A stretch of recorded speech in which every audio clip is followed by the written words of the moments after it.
I would congratulate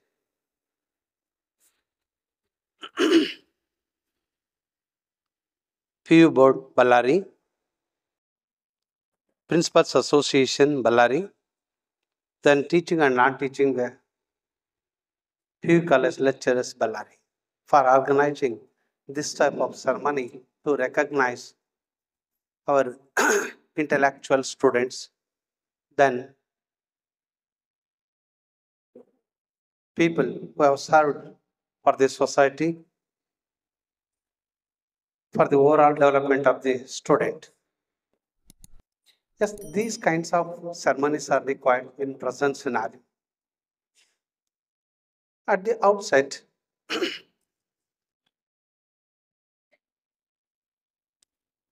ಜಿಲ್ಲಾ ಮಟ್ಟದ ಪ್ರತಿಭಾ ಪುರಸ್ಕಾರ ಹಾಗೂ ನಿವೃತ್ತರಿಗೆ ಸನ್ಮಾನ ಸಮಾರಂಭ 2025 ಈ ಕಾರ್ಯಕ್ರಮಕ್ಕೆ ಉದ್ಘಾಟಕರಾಗಿ ಆಗಮಿಸಿರ್ತಕ್ಕಂಥ KB ನಾಗಲಿಂಗಯ್ಯ ಸ್ವಾಮಿಯವರೇ,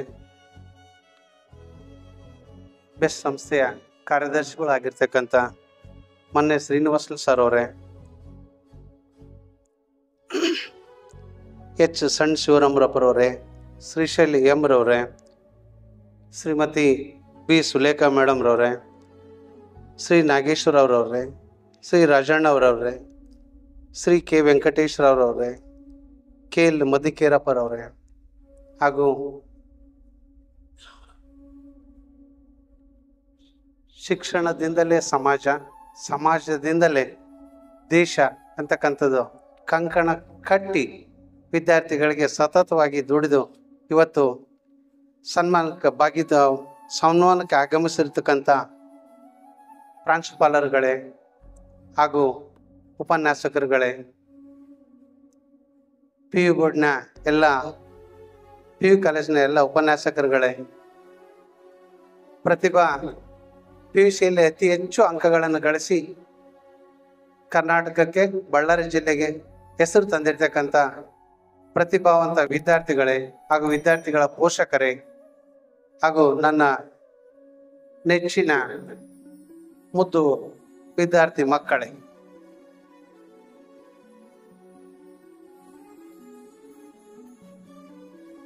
ಮೊಟ್ಟ ಮೊದಲಿಗೆ ಜಿಲ್ಲಾ ಶಿಕ್ಷಣ ಇಲಾಖೆ ಬಳ್ಳಾರಿ ಜಿಲ್ಲಾ ಪದವಿ ಪೂರ್ವ ಕಾಲೇಜುಗಳ ಪ್ರಾಂಶುಪಾಲರ ಸಂಘ, ಉಪನ್ಯಾಸಕರ ಸಂಘ, ಬೋಧಕೇತರ ಸಂಘ ಬಳ್ಳಾರಿಯವರಿಗೆ ನಾನು ಚಿರಋಣಿಯಾಗಿದ್ದೇನೆ. ಯಾಕಂದರೆ ಯಾವ ಹಿನ್ನೆಲೆಯಲ್ಲಿ ನನಗೆ ಚೀಫ್ ಗೆಸ್ಟ್ ಆಗಿ ಕರೆದಿದ್ದಾರೋ ಗೊತ್ತಿಲ್ಲ. ಬಟ್ ನಾವು commerce faculty, professor and dean of commerce department, US University Ballari. What extent my speech will tally to you people, I don't know. But sincerely I will try. Anyway, I thank all the organizers for inviting me for delivering a special lecture at this juncture. ಈ ಒಂದು ವೇದಿಕೆಯಲ್ಲಿ first of all I am in dilemma about what to speak and whom to address. ಏನು ಮಾತಾಡಬೇಕು, ಯಾರಿಗೆ address ಮಾಡಬೇಕು ಅನ್ನೋದೇ ನನಗೆ ಸ್ವಲ್ಪ ಗೊಂದಲಮಯವಾಗ್ತಾ ಇದೆ. ಯಾಕಂತಂದರೆ ವೇದಿಕೆ ಮೇಲೆ ಎಲ್ಲ ಕೂತಿರ್ತಕ್ಕಂಥ ನುರಿತ ಪ್ರಾಂಶುಪಾಲರುಗಳಿದ್ದಾರೆ, ಇನ್ನು ಕೆಲವು ಉಪನ್ಯಾಸಕರು ಅಥವಾ ಪ್ರಾಂಶುಪಾಲರು ತಮ್ಮ ಸೇವೆಯನ್ನು ಅತ್ಯುತ್ತಮವಾಗಿ ಸಮಾಜಕ್ಕೆ, ಮಕ್ಕಳಿಗೆ ದಾರಿ ಎರೆದು ನಿವೃತ್ತಿಯಾಗಿ ಅವರು ವೇದಿಕೆಯಲ್ಲಿದ್ದಾರೆ. They are very riped intellectual people. Then ಮುದ್ದು ಮಕ್ಕಳನ್ನ ಒಂದು ಸನ್ಮಾರ್ಗಕ್ಕೆ ತರ್ತಕ್ಕಂಥ ಕಂಕಣಬದ್ಧವಾಗಿ ನಿಂತಿರ್ತಕ್ಕಂಥ PU ಕಾಲೇಜಿನ ಉಪನ್ಯಾಸಕರುಗಳಿದ್ದಾರೆ. ಆಮೇಲೆ ಅತಿ ಹೆಚ್ಚು ಅಂಕಗಳನ್ನ ಗಳಿಸಿರ್ತಕ್ಕಂಥ ಪ್ರತಿಭಾನ್ವಿತ ವಿದ್ಯಾರ್ಥಿಗಳಿದ್ದಾರೆ, ಅವ್ರ ಪೋಷಕರಿದ್ದಾರೆ, ಮುದ್ದು ಮಕ್ಕಳಿದ್ದಾರೆ. ಈಗ ಯಾರಿಗೆ ಅಡ್ರೆಸ್ ಮಾಡಬೇಕು ಅಂತ ಅದು ಗೊತ್ತಾಗ್ತಾ ಇಲ್ಲ. ಹಿಂಗೆ ಕಾಮರ್ಸ್ ಫ್ಯಾಕಲ್ಟಿ ಆಗಿ ಸ್ವಲ್ಪ ಟ್ರೈ ಮಾಡ್ತೀನಿ. ನಾವು usually income and expenditure, profit and loss ಹಾಕಿ ಏನೇ ಮಾಡಿ ನಮ್ಮ ಬ್ಯಾಲೆನ್ಸ್ ಶೀಟ್ ಟ್ಯಾಲಿ ಮಾಡ್ತೀವಿ. ಆ ಥರ ಟ್ಯಾಲಿ ಆಗ್ಬೋದೇನಂತ ಈ ಒಂದು ವೇದಿಕೆಯನ್ನು ನಾನು ಬಳಸ್ಕೊಳ್ತಾ ಇದ್ದೀನಿ. ಈಗ ನಾನು 93ರಲ್ಲಿ ನನ್ನ ಪ್ರೊಫೆಷನ್ ಸ್ಟಾರ್ಟ್ ಮಾಡಿದೆ. 93ರಿಂದ ಇವತ್ತು 2025, more than 2 decades I am serving in the teaching fraternity, teaching profession. ಇಲ್ಲಿ ನಾವು ಒಂದು ಅತಿ ಹತ್ತಿರದಿಂದ ಗಮನಿಸಿರ್ತಕ್ಕಂಥದ್ದು ಏನು ನಮ್ಮ ಮಕ್ಕಳಲ್ಲಿ ಅಂತಂದರೆ, ಏನೋ ಒಂದು ಕಡೆ ಇಷ್ಟೆಲ್ಲ ಮಕ್ಕಳು, ಮುದ್ದು ಮಕ್ಕಳೆಲ್ಲ ಪ್ರತಿಭಾವಂತ ರಾಜ್ಯ ಮಟ್ಟದಲ್ಲಿ, ಜಿಲ್ಲಾ ಮಟ್ಟದಲ್ಲಿ ಈ ಹಲವಾರು ವಿಷಯಗಳಲ್ಲಿ ಅತಿ ಹೆಚ್ಚು ಅಂಕಗಳನ್ನ ಗಳಿಸಿದ್ದಾರೆ. ಆದರೂ ಎಲ್ಲೋ ಒಂದು ಕಡೆ ಅವ್ರಿಗೊಂದು ಪ್ರಾಬ್ಲಮ್ ಅನ್ನೋದು ಕಾಡ್ತಾನೆ ಇದೆ. ಅದು ಯಾಕೆ ಪ್ರಾಬ್ಲಮ್ ಗೊತ್ತಿಲ್ಲ. ಬಟ್ ಅದು ಒಂದು ಪಾಯಿಂಟ್ ಮಾತ್ರ ನಾನು ಭಾಳ ಕ್ಲಿಯರಾಗಿ ಹೇಳ್ತೀನಿ, ಅವ್ರಿಗೆ ಸರಿಯಾದ ಒಂದು ಮಾರ್ಗದರ್ಶನ ಇಲ್ವೇನೋ ಅಂತ ಅನಿಸುತ್ತೆ. ಏನೋ ನಾನು ರೂರಲ್ಲಿಂದ ಬಂದಿದ್ದೀನಿ, ನನಗೆ ಇಂಗ್ಲೀಷ್ ಬರ್ತಾ ಇಲ್ಲ, ಅಥವಾ ನಮ್ಮ ಪೇರೆಂಟ್ಸು ನನಗೆ ಸರಿಯಾದ ವಾತಾವರಣ ಮಾಡಿಕೊಡ್ಲಿಲ್ಲ, ಅಥವಾ ನನಗೆ ಬಸ್ಸಿನ ಪ್ರಾಬ್ಲಮ್, ಇವೇ 108 ಸಮಸ್ಯೆಗಳು ಮಕ್ಕಳಲ್ಲಿ ನಾವು ದಿನನಿತ್ಯ ನಾವು ಇವನ್ ಕಾಲೇಜ್ನಲ್ಲಿ, ಯೂನಿವರ್ಸಿಟಿಗಳಲ್ಲೆಲ್ಲ ಕೇಳ್ತಾ ಇದ್ವಿ. ವಿದ್ಯಾರ್ಥಿಗಳು ಸ್ವಲ್ಪ ಗಮನವಿಟ್ಟು ಕೇಳಿ. The size of your problem is not a problem at all when compared with your ability to resolve it. ನಿಮ್ಮಲ್ಲಿರುವ ಸಮಸ್ಯೆನೇ ಅಲ್ಲ. ಯಾಕೆ ಅಂತಂದರೆ ಆ ಸಮಸ್ಯೆ ಬೇರೆ ಕಂಪೇರ್ ಮಾಡಿ ನೋಡಿದಾಗ ಅದು ನಿಮಗೆ ಗೊತ್ತಾಗುತ್ತೆ ನಿನ್ನ ಸಮಸ್ಯೆ ಎಷ್ಟು ಅಂತಕ್ಕಂಥ. Don't think that, don't over state your problem, don't under estimate your self. ಇದು ನಂದು ದೊಡ್ಡ ಪ್ರಾಬ್ಲಮ್ಮು, ಈ ಪ್ರಾಬ್ಲಮ್ಗೆ ಪರಿಹಾರ ಇಲ್ಲ ಅಂತಕ್ಕಂಥದ್ದು ಪ್ರಪಂಚದ ಮೇಲೆ without a key there is no lock. ಪ್ರತಿಯೊಂದು ಲಾಕಿಗೂ ಕೀ ಅಂತಕ್ಕಂಥದ್ದಿದೆ, ಪ್ರತಿಯೊಂದು ಸಮಸ್ಯೆಗೂ ಪರಿಹಾರ ಅಂತಕ್ಕಂಥದ್ದಿದೆ. ಬಟ್ ಅದಕ್ಕೆ ತಮಗೆ ಒಂದು ತಿಳುವಳಿಕೆ ಅಥವಾ ಜ್ಞಾನ ಅಥವಾ ಮಾರ್ಗದರ್ಶನ ಬೇಕಾಗ್ತದೆ. ಭಾಳ ವಿದ್ಯಾರ್ಥಿಗಳು ಯಾವ ಥರ ಯೋಚನೆ ಮಾಡ್ತಾರೆ ಅಂತಂದರೆ, don't think that I have nothing, ನಾನು ನಿರುಪಯೋಗ ಇರ್ತಕ್ಕಂಥ ಒಬ್ಬ ಮನುಷ್ಯ ಅಥವಾ ಮನುಷ್ಯಳು ಅಂತ. ದೆನ್ ಇನ್ನೊಂದು ಕಡೆ don't think that yes you have nothing, don't think that I have everything. ಇನ್ನು ಕೆಲವೊಂದು ವಿದ್ಯಾರ್ಥಿಗಳಿದ್ದಾರೆ, ಮೇಷ್ಟಿಗೆ ಏನು ಗೊತ್ತು ನನಗೆ ಗೊತ್ತು ಅಂತ. ಮಕ್ಕಳೇ, ಇವತ್ತಿನ ಪೈಪೋಟಿ ಯುಗದಲ್ಲಿ ನೀವು ಯಾವಾಗಲೂ ಈ ಥರನೇ ಯೋಚನೆ ಮಾಡಬೇಕು. You think that I have something, I can achieve everything. ನನ್ನಲ್ಲಿ ಸ್ವಲ್ಪ ಏನೋ ಇದೆ, ನಾನು ಇನ್ನೂ ಹೆಚ್ಚು ಬೇಕು, ಇದರಿಂದ ಏನೆಲ್ಲ ಸಾಧನೆ ಮಾಡ್ಬೋದು ಅಂತಕ್ಕಂಥದ್ದನ್ನ ತಾವು ಮನಗಣನೆ ಮಾಡಬೇಕು. ಈಗ ಯಾಕೆ ನಮಗೆ ಈ ವೇದಿಕೆಯಲ್ಲಿ ನಾನು ಈ ವಿಷಯ ಹೇಳ್ತೀನಿ ಅಂತಂದರೆ, ನಾವೇನೋ ಪಠ್ಯದಲ್ಲಿರ್ತಕ್ಕಂಥ ಸಿಲೆಬಸ್ನ ಮಕ್ಕಳಿಗೆ ನೋಟ್ಸ್ ಮುಖಾಂತರನೋ ಅಥವಾ ತಿಳುವಳಿಕೆ ಆಗಂಗೆ ಜ್ಞಾನನ ಅವ್ರಿಗೆ ಜ್ಞಾನಾರ್ಜನೆ ಮಾಡಿಬಿಡ್ತೀವಿ. ಆದರೆ ಎಲ್ಲೋ ಒಂದು ಕಡೆ ನಮ್ಮ ಮಕ್ಕಳು ಹಿನ್ನಡೆ ಆಗ್ತಾ ಇದ್ದಾರೆ ಅಂತಕ್ಕಂಥದ್ದನ್ನ ನಾವು ಅವ್ರಿಗೆ ತಿಳಿಸ್ಬೇಕಾಗಿದೆ. ಡೋಂಟ್ ಮಿಸ್ಟೇಕ್ ಮೀ, ವಾಯ್ಸ್ ಕೇಳಿಸ್ತಾ ಇದೆಯಾ? ಕ್ಲಾರಿಟಿ ಇದೆಯಾ ವಾಯ್ಸ್? ಅಲ್ಲಿ ಒಂದು ಕಡೆ ನಾವು ಈಗ ಇತಿಹಾಸ ಮರೆತವನು ಇತಿಹಾಸ ಸೃಷ್ಟಿಸ್ಲಿಕ್ಕೆ ಆಗಲ್ಲ ಅಂತಕ್ಕಂಥ ಒಂದು ಮಾತು. ಇತಿಹಾಸ ಮರೆತವರು ನನಗಂತೂ ಗೊತ್ತಿಲ್ಲ ಹಾಗಂದ ತಕ್ಷಣ literally I am not saying that you should learn Indus Valley civilisation ಅಥವಾ ಬೆಬಿಲೋನಿಯನ್ ಹಿಸ್ಟ್ರಿ, ಅದೆಲ್ಲ ನನಗೆ ಬೇಕಾಗಿಲ್ಲ. ಆದರೆ ಇತಿಹಾಸದಲ್ಲಿ ಕೆಲವೊಂದು ವ್ಯಕ್ತಿಗಳು ಇದ್ದಾರಲ್ಲ, ಅವ್ರು ಏನು ಸಾಧನೆ ಮಾಡಿದಾರಲ್ಲ, ಅವ್ರನ್ನ ನಮ್ಮ ಮಕ್ಕಳಿಗೆ ಅವಾಗ ಮರುಕಳಿಸ್ತಾ ಇರಬೇಕು. ನಮ್ಮ ಮಕ್ಕಳಲ್ಲಿ ಏನು ಸ್ವಲ್ಪ ಇದೆ, ಆ ಸ್ವಲ್ಪ ಇದ್ದೇನೆ ಗ್ರೇಟೆಸ್ಟ್ ಅಚೀವ್ಮೆಂಟ್ ಏನದು ಇಂಪಾಸಿಬಲ್ ಅಂತದ್ದು ಎಂಥದ್ದು ಇಲ್ಲವಲ್ಲ, ಅದನ್ನು ಮಾಡಲಿಕ್ಕೆ ಅಥವಾ ಯಾವುದೇ ಒಂದು ಅತಿ ಉನ್ನತ ಒಂದು ಸಾಧನೆ ಮಾಡಲಿಕ್ಕೆ ನಮ್ಮ ವಿದ್ಯಾರ್ಥಿಗಳು ಈಗಿರ್ತಕ್ಕಂಥ ಮೆಂಟಲ್ ಕೆಪಾಸಿಟಿ ಸಾಕು. ಅದಕ್ಕೆ ಉದಾಹರಣೆಗಳು ನಾವು ಹೇಳ್ತಾ ಇರಬೇಕು. ನನ್ನ ಸ್ವಂತ ಮಕ್ಕಳಾಗಿರಲಿ, ನಮ್ಮ ಶಾಲೆಯಲ್ಲಿರೋ ಮಕ್ಕಳಾಗಿರಲಿ. ಇದು ಒಂದು ಉದಾಹರಣೆ, ನಾನು ಒಂದು 2-3 ಉದಾಹರಣೆ ಕೊಡ್ತೀನಿ. ನಾನು ಫಸ್ಟ್ ತಗೊಳ್ಳಿ, ವಿಲಿಯಂ ಶೇಕ್ಸ್ಪಿಯರ್. ನಾನು ಯಾಕೆ ಹೇಳ್ತೀನಿ ಮಕ್ಕಳು ಸ್ವಲ್ಪ ಗಮನ ಇಟ್ಟು ಕೇಳಿ. ವಿಲಿಯಂ ಶೇಕ್ಸ್ಪಿಯರ್ ಯಾವ ಪದವಿ ಪಡೀಲಿಲ್ಲ. ವಿಲಿಯಂ ಶೇಕ್ಸ್ಪಿಯರ್ ಅಂತಕ್ಕಂಥವ್ರು ಯಾವ ಪದವಿ ಪಡೀಲಿಲ್ಲ. ಆದರೆ ಇವತ್ತು ಈ ಪ್ರಪಂಚದ ಯಾವುದೇ ವಿಶ್ವವಿದ್ಯಾಲಯದಲ್ಲಿ ಯಾವುದೇ ಒಬ್ಬ ವಿದ್ಯಾರ್ಥಿ ಪದವಿ ಪಡಿಬೇಕಂತಂದ್ರೆ ಶೇಕ್ಸ್ಪಿಯರ್ನ ಓದಬೇಕು. ಶೇಕ್ಸ್ಪಿಯರ್ ಕಥನೆಗಳು is widely considered as greatest English literature. Shakespeare ಒಂದು ಉದಾಹರಣೆ ಹೇಳಿದೆ ನಾನು. ಶೇಕ್ಸ್ಪಿಯರ್ ಯಾವ ಪದವಿ ಪಡೀಲಿಲ್ಲ. ಇವತ್ತು ಪ್ರಪಂಚದಲ್ಲಿ ಯಾವುದಾದ್ರೂ ನಾನು ಪದವಿ ಪಡಿಬೇಕಂತಂದ್ರೆ ಶೇಕ್ಸ್ಪಿಯರ್ ಬರೆದಿರ್ತಕ್ಕಂಥ ಪುಸ್ತಕ ನಾವು ಕಡ್ಡಾಯ ಓದಲೇಬೇಕು. ಒಂದು ಉದಾಹರಣೆ. ಎರಡನೇ ಉದಾಹರಣೆ ತಗೊಳ್ಳಿ, ಬಿಲ್ ಗೇಟ್ಸ್. ಈಗೇನು ನೀವು PUC MBBS ಮಾಡಿ ಅಥವಾ MTech ಮಾಡಿ ಅಥವಾ ಏನೋ ಸಾಧನೆ ಮಾಡಿ ನಾವೇನಾದರೂ ಕೆಲಸ ಕೊಡ್ಬೇಕಂತ ಬಿಲ್ ಗೇಟ್ಸ್ನು ಯಾವುದು ಡಿಗ್ರಿ ಕಂಪ್ಲೀಟ್ ಮಾಡಲಿಲ್ಲ. ಅವ್ರು 20ನೇ ವಯಸ್ಸಿನಲ್ಲಿ MS ಆಫೀಸ್ ಕಂಡಿಡಿದು ಕಂಪ್ಲೀಟ್ ಮೈಕ್ರೋಸಾಫ್ಟ್ ಆಫೀಸ್ ಅಂತಕ್ಕಂಥದ್ದು ಇನ್ವೆಂಟ್ ಮಾಡಿದ್ದೆ ಬಿಲ್ ಗೇಟ್ಸ್. ಇವತ್ತೇನು ನಾವು ಅತಿ ಸುಲಭವಾಗಿ ಇನ್ಫಾರ್ಮೇಶನ್ ಟೆಕ್ನಾಲಜಿ ನಾವು ಬಳಸ್ತಾ ಇದೀವಿ ಅಂತಂದ್ರೆ ಅದಕ್ಕೆ ಬಿಲ್ ಗೇಟ್ಸ್ ಕಾರಣ. ಆದರೆ ಒಂದು ಪಾಯಿಂಟ್ ನೆನ್ಪಿಟ್ಕೊಳ್ಳಿ, topper of the top Yes, so toppest people in the students in the world. Yes, he has been working. They have been working under Bill Gates company. ನಮ್ಮ ದೇಶದಲ್ಲಿ ಅತಿ ಇಂಟೆಲೆಕ್ಚುಯಲ್ ವಿದ್ಯಾರ್ಥಿಗಳು ಏನು top rank ತೊಗೊಂಡಿದಾರಲ್ವಾ, all India rank ತೆಗೆದುಕೊಂಡಿರ್ತಕ್ಕಂಥ ವಿದ್ಯಾರ್ಥಿಗಳು Bill Gates ಕಂಪ್ನಿಯಲ್ಲಿ ಕೆಲಸ ಮಾಡ್ತಾರೆ. ಯಾಕೆ ನಾನು ಇವರಿಬ್ಬರು ಉದಾಹರಣೆ ಹೇಳಿದೆ? ಇನ್ನು ಸಾಕಷ್ಟು ಇದಾವೆ. ಯಾಕೆ ನಾನು ಇಬ್ಬರು ಉದಾಹರಣೆ ಹೇಳಿದೆ ಅಂದ್ರೆ, ನಮ್ಮ ಮಕ್ಕಳಿಗೆ ಎಲ್ಲೋ ಒಂದ್ ಕಡೆ ನನ್ನ ಕಡೆ ಸ್ವಲ್ಪ ಇದೆ, ಇಷ್ಟು ಸಾಕಾಗಲ್ಲ, ಇಲ್ಲ ಇನ್ನು ಸ್ವಲ್ಪ ಬೇಕಾಗಿತ್ತು, ಅದು ನನ್ನ ಕೈಲಿ ಆಗಲ್ಲ. ಇದು ಎರಡು ಉದಾಹರಣೆ ಜಲ್ವಂತ ಸಾಕ್ಷಿಗಳು. ಒಂದು ವಿಲಿಯಂ ಶೇಕ್ಸ್ಪಿಯರ್ ಅಂದ್ರೆ ಗೊತ್ತಾಗಲ್ಲ ನಿಮ್ಗೆ, ಶೇಕ್ಸ್ಪಿಯರ್ ಅಂತಾನೆ ಅಷ್ಟೇ ಅನ್ಕೊಳ್ಳಿ, ಶೇಕ್ಸ್ಪಿಯರ್. ಆಮೇಲೆ ಇನ್ನೊಬ್ರು ಅವರು ಬಿಲ್ ಗೇಟ್ಸ್ ಹೇಳಿದೆ. ಸರ್ ಮತ್ತೆ ಫಾರಿನರ್ಸ್ ಹೇಳ್ಬಿಟ್ರಿ, ಕರ್ನಾಟಕದ ಅಥವಾ ಇಂಡಿಯಾದಲ್ಲಿ ಯಾರು ಇಲ್ವಾ? ಮಕ್ಕಳೇ ಕೇಳಿ, ಮಹರ್ಷಿ ವಾಲ್ಮೀಕಿ ಅಂತಂದೇಳಿ ಹೆಸರು ಕೇಳಿರ್ಬೇಕು, ನೀವು ಕೇಳಿರ್ಲೇಬೇಕು. ಅವ್ರು ಯಾವ ಸ್ಕೂಲ್ಗೆ ಹೋಗ್ಲೇ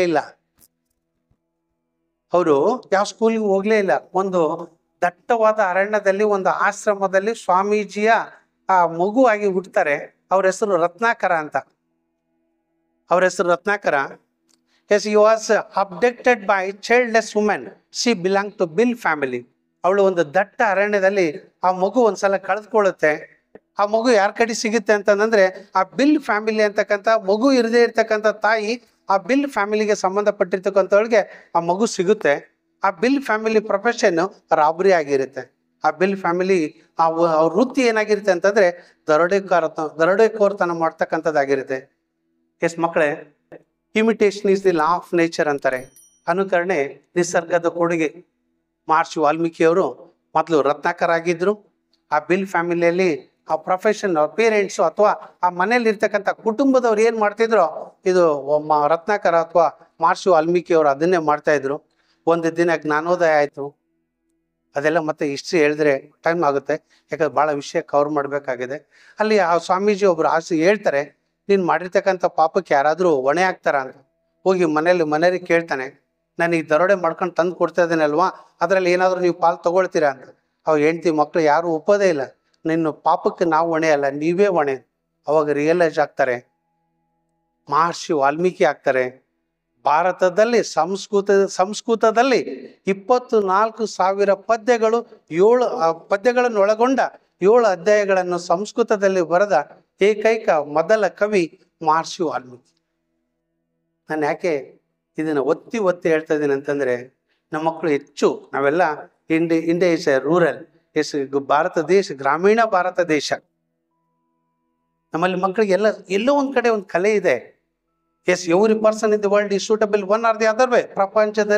ಪ್ರಪಂಚದ ಮೇಲೆ ಬಂದಿರ್ತಕ್ಕಂಥ ಎಲ್ಲ ಮಕ್ಕಳು ಒಂದಲ್ಲ ಒಂದ್ ಕಡೆ ನಾವು ಶೂಟ್ ಆಗ್ತೀವಿ, ನಾವು ಮ್ಯಾಚ್ ಆಗ್ತೀವಿ.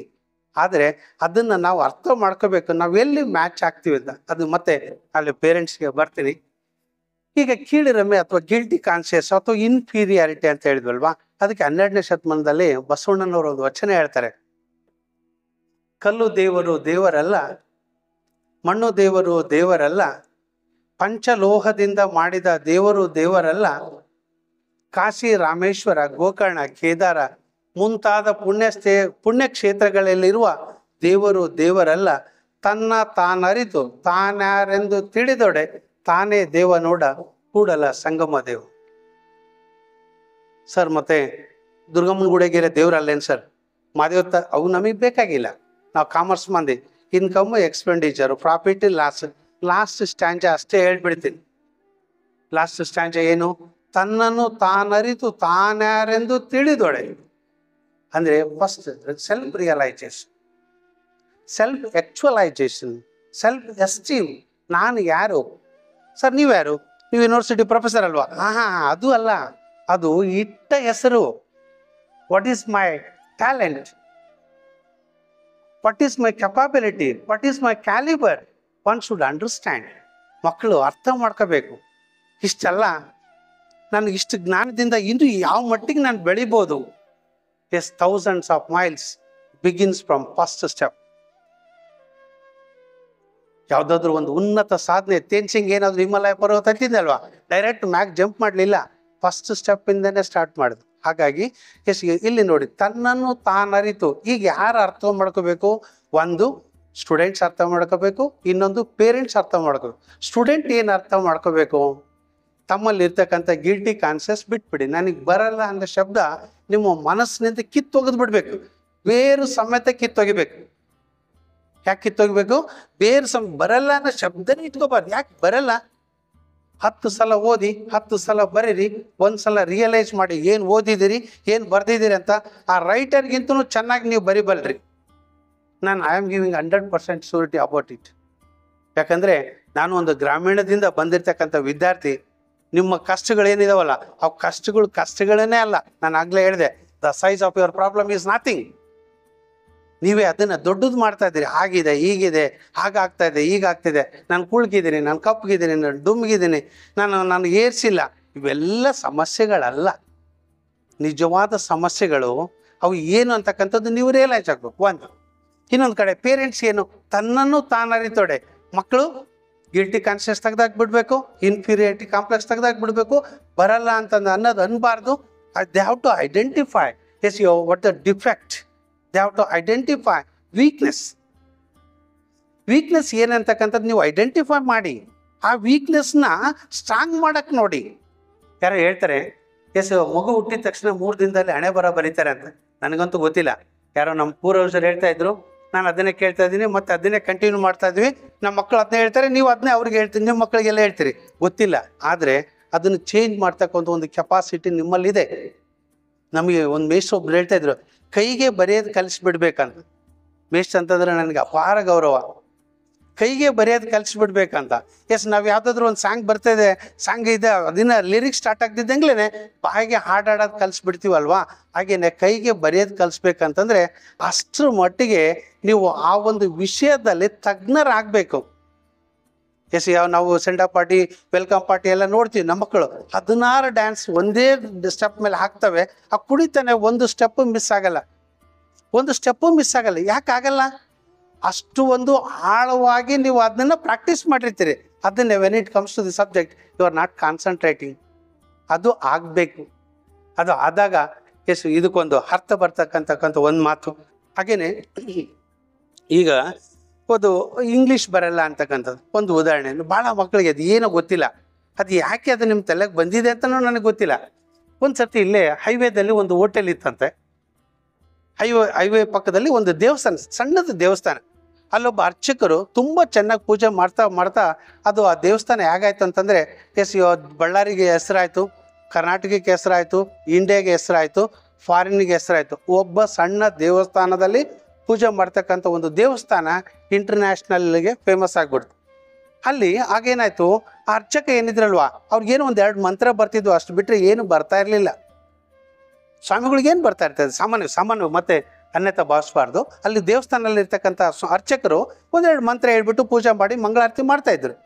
ಆ ದೇವಸ್ಥಾನ ಅಂತಾರಾಷ್ಟ್ರೀಯ ಮಟ್ಟಕ್ಕೆ ಯಾವಾಗ ಬೆಳೀತು, ಸರ್ಕಾರದ ಕಣ್ಣು ಬಿದ್ದುಬಿಡ್ತು. ಒಳ್ಳೆ ಆದಾಯ ಇದೆ, ಅದನ್ನು ಮುಜರಾಯಿ ಇಲಾಖೆಗೆ ಆ ದೇವಸ್ಥಾನನ ಒಳವಡಿಸ್ಕೊಂಡ್ಬಿಡ್ಬೇಕು ಅಂತ ಆಯಿತು. ಮುಜರಾಯಿ ಇಲಾಖೆಗೆ ತೊಗೊಂಡ್ರು. ಆ ಮುಜರಾಯಿ ಇಲಾಖೆಯವ್ರು ಬಂದರು, ಸ್ವಾಮೀಜಿ ಅರ್ಚಕರೇ, ನಿಮಗೆ ಇಂಗ್ಲೀಷ್ ಬರ್ತಾ ಇಲ್ಲ, ಡಿವೋಟೀಸ್ ಎಲ್ಲ ಫಾರಿನ್ನಿಂದ ಬರ್ತಾ ಇದ್ದಾರೆ, ನಿಮಗೆ ಅವ್ರ ಭಾಷೆ ಅರ್ಥ ಆಗಲ್ಲ, ನೀವು ನಾಳೆಯಿಂದ ಕೆಲಸಕ್ಕೆ ಬರಬೇಡಿ. ನೋಡಿ, ಅರ್ಚಕರು ಅಲ್ಲಿ ಬಂದಿರತಕ್ಕಂಥ ಒಂದು ಏನು ಮಂಗಳಾರತಿ ತಟ್ಟಿಗೆ ಬಿದ್ದಿರ್ತಕ್ಕಂಥ ಒಂದು ಮೂರು ಹೊತ್ತಿನ ಹೊಟ್ಟೆ ಚೀಲನ್ನು ತುಂಬಿಸ್ಕೊಳ್ಳಿಕ್ಕೆ ಅವರು ದೇವಸ್ಥಾನದಲ್ಲಿ ಪೂಜೆ ಮಾಡ್ತಾಯಿದ್ರು. ಇದ್ದಕ್ಕಿದ್ದಂಗೆ ಮುಜರಾಯಿ ಇಲಾಖೆಯವ್ರು ಬಂದ್ಬಿಟ್ಟು ನಾಳೆಯಿಂದ ನೀವು ಬರತಕ್ಕಂಥ ಅವಶ್ಯಕತೆ ಇಲ್ಲ ಅಂದರು. ನಾವಾದ್ರೆ ಏನು ಮಾಡ್ಕೊಳ್ತಿದ್ವಿ? ನಮಗೆ ಇಮಿಡಿಯೇಟ್ ಏನಂದರೆ yes or no, do or die, ಇಲ್ಲ ಕೆಲಸ ಇಲ್ಲ, ಸತ್ತೋಗ್ಬಿಡ್ಬೇಕು, ಸೂಸೈಡ್ ಮಾಡ್ಕೊಂಡ್ಬಿಡ್ಬೇಕು. ಇಷ್ಟೇ ನಮ್ಮ ಜೀವನನೇ ಇಷ್ಟೇ. We are not thinking beyond it. ಅದಕ್ಕೆ ಅಬ್ದುಲ್ ಕಲಾಂ ಜಿ ಹೇಳ್ತಾ ಇದ್ದಾರೆ, yes dream big. Swami Vivekananda ಹೇಳ್ತಾರೆ, dream big, dare to fail. ಧೈರ್ಯ ಮಾಡಿ. ನೀವು ಕನಸು ಯಾಕೆ ಕಾಣಬೇಕು? ಯಾರು ಅಚೀವ್ ಮಾಡಿರ್ಬಾರ್ದು ನಿಮ್ಮನ್ನು ಬಿಟ್ಟು.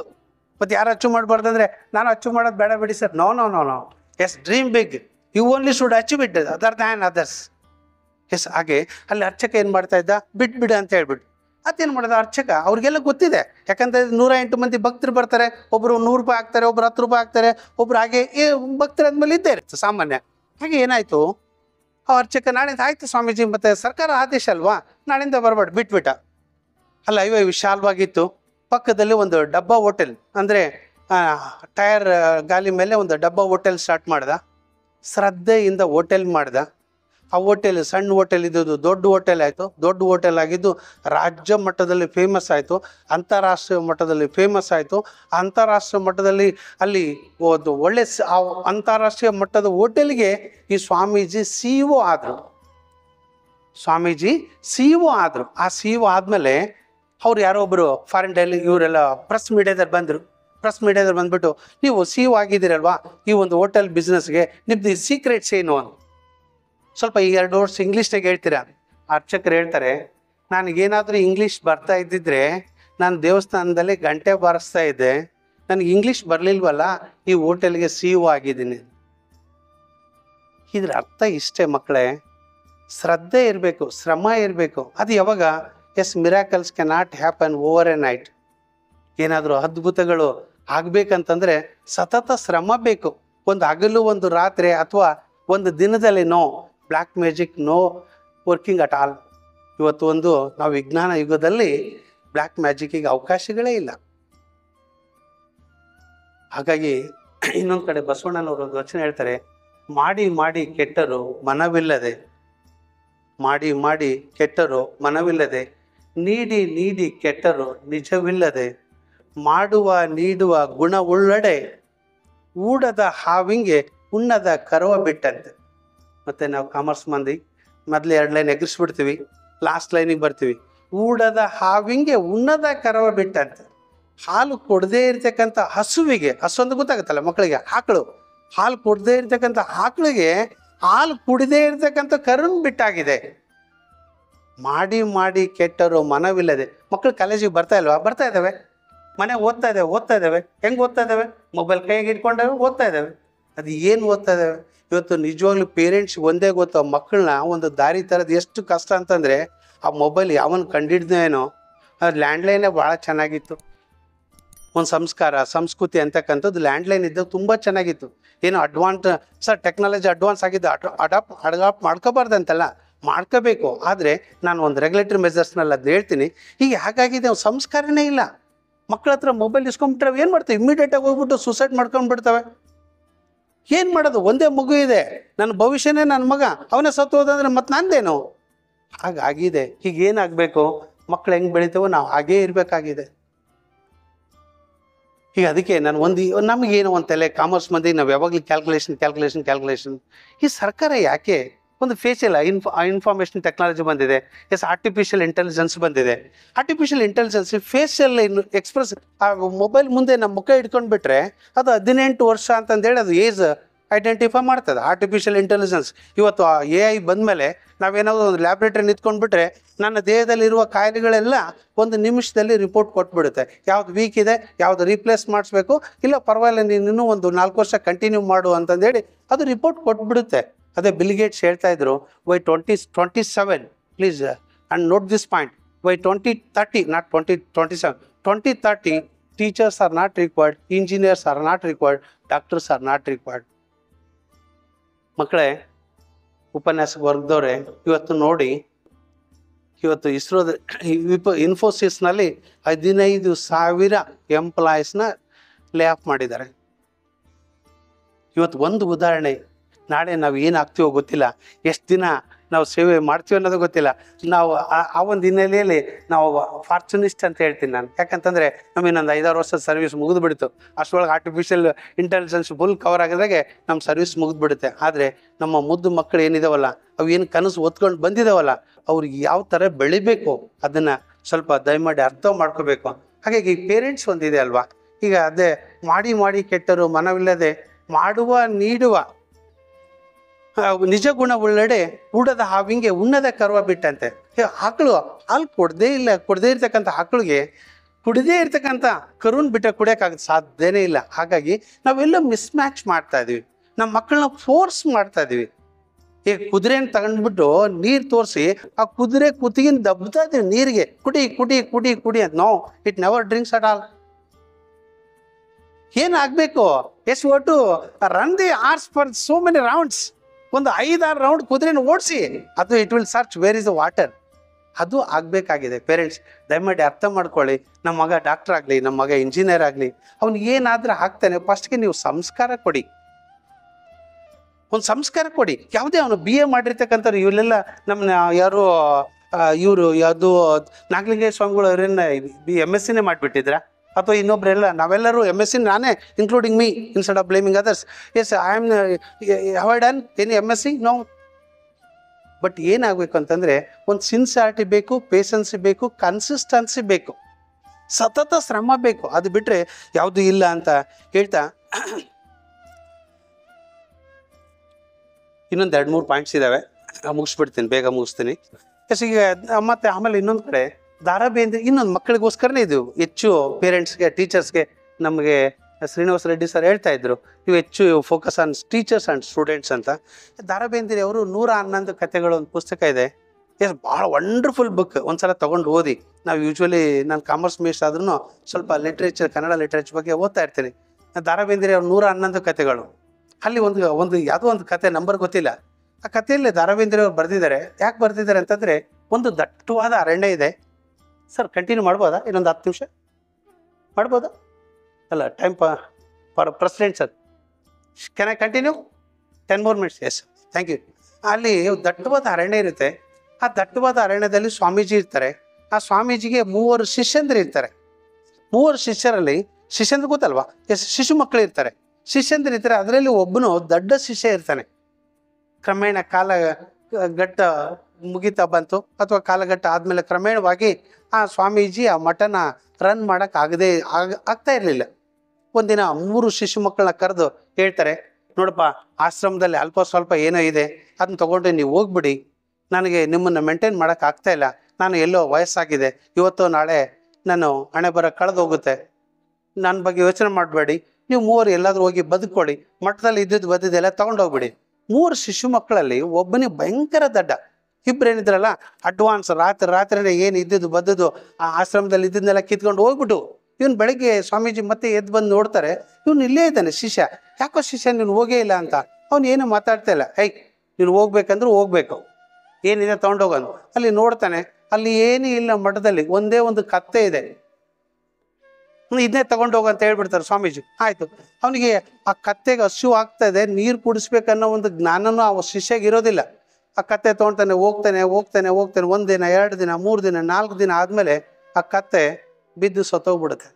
ರೋಡ್ ಪಕ್ಕದಲ್ಲಿ ಬಿದ್ದು ಸತ್ತೋಗ್ಬಿಡುತ್ತೆ. ಅವನಿಗೆ ಒಂದು ಗೊತ್ತಿದೆ, ಸತ್ತಿರ್ತಕ್ಕಂಥವ್ರನ್ನ ಶ್ರಮ ಮಾಡಬೇಕು ಅನ್ನೋದು ಅಷ್ಟು ಗೊತ್ತಿದೆ ಅವ್ನ ಶಿಷ್ಯ, ದೊಡ್ಡ ಶಿಷ್ಯಗೆ. ಆ ಕತ್ತೆನ ಉಣ್ಬಿಟ್ಟು ಅದನ್ನು ಶ್ರಮ ಮಾಡಿ, ಅದು ಒಂದು ಗದ್ದಿಗೆ ಮಾಡಿ ಒಂದು ಕಲ್ಲಿಟ್ಟು ಪೂಜೆ ಮಾಡ್ತಾನೆ. ಯಾರೋ ನಮ್ಮ ತಾಯಂದಿರು ಬರ್ತಾರೆ, ನನ್ನ ಮಗುವಿಗೆ ಕೆಲಸ ಸಿಕ್ಕರೆ ನಿನಗೆ ಒಂದು ಗುಡಿ ಕಟ್ಟಿಸ್ತೀನಿ, ಒಂದು ಮಂಗಳಾರ ಇದು ಯಾವುದು ಲ್ಯಾಂಪ್, ಸ್ಟ್ಯಾಂಡಿಂಗ್ ಲೈಟಿಂಗ್ ಲ್ಯಾಂಪ್ ಕೊಡಿಸ್ತೀನಿ. ಹಾಗೆ ಹೇಳ್ತಾ ಹೋಗ್ತಾರೆ. ಆ ಮಠ ಫೇಮಸ್ ಆಗಿಬಿಡುತ್ತೆ. ಆ ಫೇಮಸ್ ಹೆಂಗಾಗುತ್ತೆ ಅಂತಂದರೆ, ಆ ಸ್ವಾಮೀಜಿ ಆ ದೊಡ್ಡ ಶಿಷ್ಯ ಇದಾನಲ್ಲ, ಆತನ ಅಪಾಯಿಂಟ್ಮೆಂಟ್ ತೊಗೊಂಡು ದರ್ಶನಕ್ಕೆ ಬರ್ತಾರೆ. ನನಗೆ ಮಕ್ಕಳಾಗಿಲ್ಲ, ಮಕ್ಕಳು ಒಂದು ಯೋಗ ಕೊಡು, ಅಥವಾ ನನ್ನ ಮಗನಿಗೆ ಕೆಲಸ ಕೊಡು, ನನ್ನ ಹೆಂಡತಿ ಕಾಯಿಲೆ ವಾಸಿ ಆಗಲಿ, ಹಿಂಗಂತ ಎಲ್ಲರ ಕಾಯಿಲೆಗಳು ಅಥವಾ ಎಲ್ಲ ಭಕ್ತರು ಆ ಇಷ್ಟಾರ್ಥಗಳೆಲ್ಲ ಈಡೇರಿಬಿಡ್ತವೆ. ಈ ಸ್ವಾಮೀಜಿಗೆ ಫುಲ್ ಡಿಮ್ಯಾಂಡ್ ಬಂದ್ಬಿಡುತ್ತೆ. ಆ ಒರಿಜಿನಲ್ ಮೊದಲು ಮಠದಲ್ಲಿ ಸ್ವಾಮೀಜಿ ಏನಿದ್ರಲ್ಲ, ಅವರು ಯಾರು ಇವರು ಇಷ್ಟೊಂದು ಫೇಮಸ್ ಆಗ್ಯಾರೆ, ನಾನು ಒಂದು ಸಲ ನೋಡ್ಬೋದಾ ಅಂತ 10 ವರ್ಷ ಆದಮೇಲೆ ಬರ್ತಾರೆ. ಇವರು ಇಂಟರ್ನ್ಯಾಷನಲ್ ಸ್ವಾಮೀಜಿ ಆಗ್ಬಿಟ್ಟವ್ರು. ನಾನು ಯಾಕೆ ಈ ವಿಷಯ ಹೇಳ್ತಾ ಇದ್ದೀನಿ ಅಂತಂದರೆ, ಎಸ್, ಕರ್ಮಣ್ಣೆ ವಾದಿಕಾರಸ್ತು ಮಾಫುಲೇಸು ಕದಾಚಲ. ಕರ್ಮಣ್ಣೆ ವಾದಿಕಾರಸ್ತು ಮಾಫುಲೇಸು ಕದಾಚಲ. ಇದರ ಅರ್ಥ ಇಷ್ಟೇ, do your duty sincerely, don't expect any award and reward. ಯಾವುದೇ ಒಂದು ಕೆಲಸ ಮಾಡ್ತಾ ಇದ್ರಲ್ಲ, ಶ್ರದ್ಧೆಯಿಂದ ಮಾಡಿಪ್ಪ, ಅಷ್ಟೇ. ಶ್ರದ್ಧೆಯಿಂದ ಮಾಡಿ. ಶ್ರದ್ಧೆ ಅಂತಂದ್ರೇನು?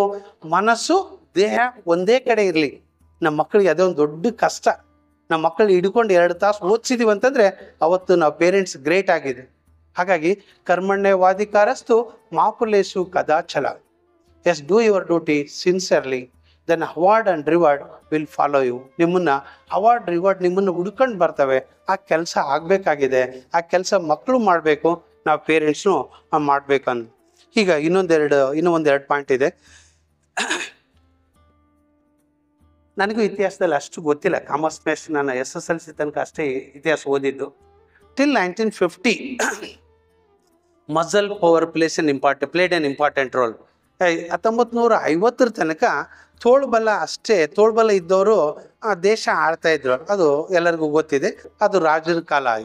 1950 to 2000 20ನೇ ಶತಮಾನ ತನಕ ಎಸ್ ಮನಿ ಪವರ್, ದುಡ್ಡಿದ್ದವನು ದೇಶ ಆಳ್ದ. ಹಾಗಾಗಿ ನಾವು ಯಾವುದು ಬ್ರಿಟಿಷ್ನವ್ರನ್ನ ನೋಡಿರ್ಬೋದು, ಯಾವುದೇ ರೀತಿ ಒಂದು ದೇಶ ದುಡ್ಡು ಇದ್ದಿರ್ತಕ್ಕಂಥ ದೇಶ. ಈ 21st ಸೆಂಚುರಿ ಏನಿದೆ ಅಲ್ವಾ, ಇದು ನಾಲೆಡ್ಜ್ ಸೊಸೈಟಿ. ಇಲ್ಲಿ ಯಾರಿಗೆ ನಾಲೆಡ್ಜ್ ಇದೆಯಲ್ವಾ ಅವ್ರಿಗೆ ರಾಜ ಮರ್ಯಾದೆ ಮನ್ನಣೆ ಸಿಗುತ್ತೆ.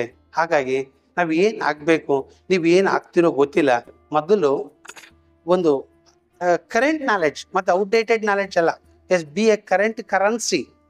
ಸರ್ ನನ್ನ ಹತ್ರ 500 ರೂಪಾಯಿ ಹಳೇದು ಹೊಸ ನೋಟಿದೆ ಸರ್, 500 ರೂಪಾಯಿ ಹಳೇದು ಹೊಸ ನೋಟಿದೆ ಸರ್.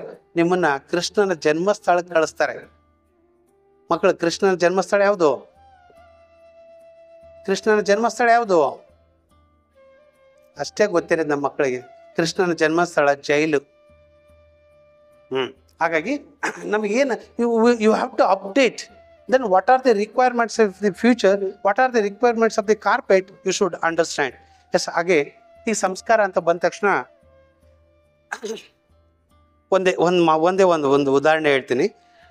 ಮಕ್ಕಳು ಹೇಗಾಗಿರ್ಬೇಕು, ನೀವೇನು ಪ್ರತಿಭಾನ್ವಿತ ವಿದ್ಯಾರ್ಥಿಗಳೇನು ಬಂದಿದ್ದೀರಲ್ಲ, ನೀವು ಏನು ಬೇಕಾದ್ರೂ ಆಗಿಪ್ಪ.